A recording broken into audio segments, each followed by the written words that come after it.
Terkait kawal dan memacu pertumbuhan ekonomi di Kota Palembang dari kondisi global yang tidak pasti, program tata kelola UMKM hingga penerapan digitalisasi keuangan daerah dikebut pemerintah Kota Palembang.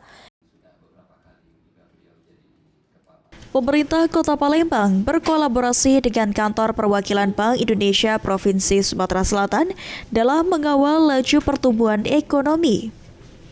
Ditemui usai rapat pada Kamis 31 Juli 2025, Wali Kota Palembang Ratu Dewa menjelaskan jika pemerintah Kota Palembang dan Bank Indonesia menjajaki program untuk memacu geliat perekonomian.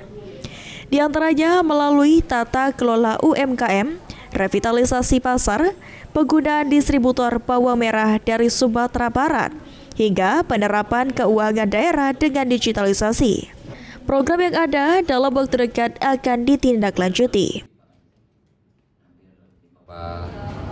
Program yang sifatnya bersinergi dan kerjasama, baik itu masalah pengendalian inflasi dan juga untuk meningkatkan geliat ekonomi di Kota Palembang.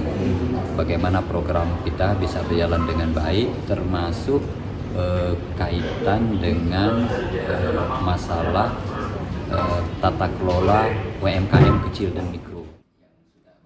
Sementara itu, menurut Kepala Kantor Perwakilan Bank Indonesia Provinsi Sumatera Selatan, Bambang Pramono, tren pertumbuhan ekonomi Palembang positif di angka 5,14% perlu dipertahankan. Pasalnya, kondisi global yang tidak pasti dan berpotensi ada perlambatan ekonomi yang kemungkinan berdampak pada perekonomian nasional dan daerah.